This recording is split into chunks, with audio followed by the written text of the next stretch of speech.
Hi, I'm Barbara Albert, co-CEO of 100% Renewables, where we specialize in helping organizations like yours reduce emissions, manage climate risks, and develop practical net zero strategies.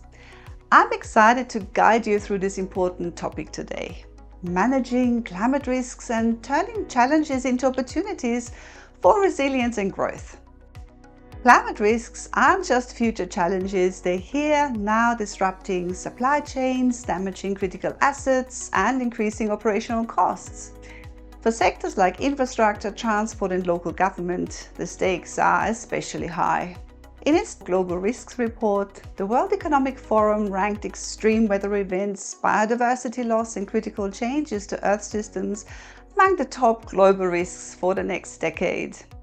And closer to home, 8 out of 10 companies in the ASX 100 acknowledge climate change as a risk to their business, according to KPMG. For leaders in these sectors, managing climate risks is not just about safeguarding your organization, it's also about identifying opportunities for innovation and sustainability. Let's start by breaking down the two main types of climate risks. First, we have physical risks. These are the direct impacts of climate change, like extreme weather, rising temperatures, and sea level rise. Let's take a look at how this might play out in the transport and infrastructure sectors. Flooding can damage roads and bridges, cutting off access for communities and businesses. Extreme heat might cause rail tracks to buckle, creating safety concerns and costly repairs. And of course, frequent storms drive up maintenance costs. Next are transition risks, which come from the shift to a low-carbon economy. These include policy changes, new technologies, and shifting market demands. Here are a few examples specific to infrastructure and transport. Stricter vehicle emission standards might require fleet upgrades. Rising carbon prices could increase operational costs. And there's growing demand for low-carbon construction materials, which might require changes in procurement. By addressing climate risks proactively, you can unlock opportunities in areas like resource efficiency, renewable energy, and sustainable services. For example, optimizing transport routes reduces fuel consumption, while recycling construction materials cuts costs and emissions. Transitioning to electric vehicles and integrating solar or battery systems can lower operating costs and reliance on fossil fuels. Offering carbon-neutral logistics or low-emission construction materials appeal to climate-conscious customers. Competing for sustainable infrastructure projects and developing carbon-neutral precincts can open new revenue streams.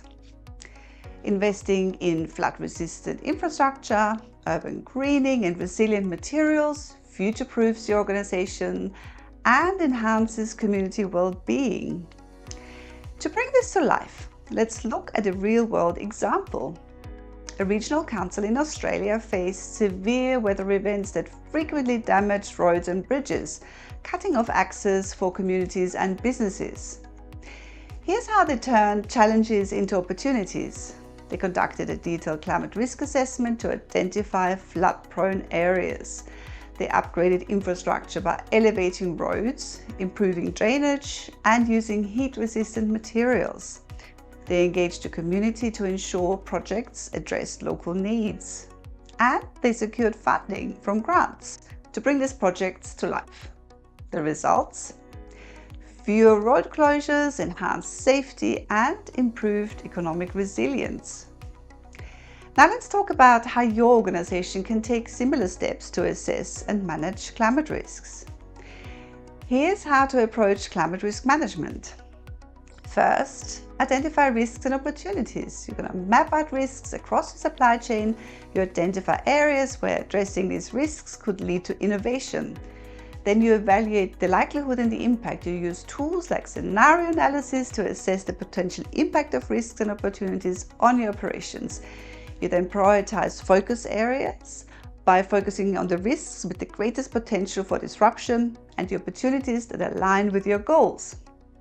By taking these steps, you'll set the stage for a climate strategy that turns risks into opportunities for innovation and sustainability.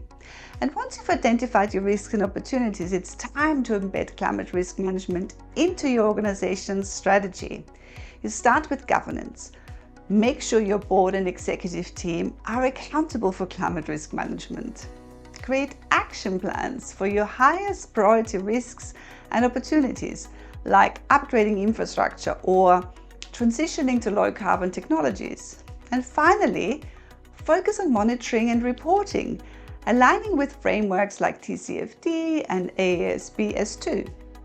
These steps don't just protect your organizations, they build trust with stakeholders and prepare you for future opportunities. Managing climate risk is a critical part of your net zero journey, but it's only one piece of the puzzle. In the next video, we'll explore how to craft a comprehensive climate strategy, from setting ambitious targets to prioritizing high-impact initiatives. We'll guide you through turning insights into action. Stay tuned as we continue building your roadmap to net zero. Managing climate risk is complex, but you don't have to do it alone. At 100% Renewables, we help organizations like yours assess risks, align with frameworks like TCFD, and build resilience into your strategies. If you're ready to take the next step, contact us today.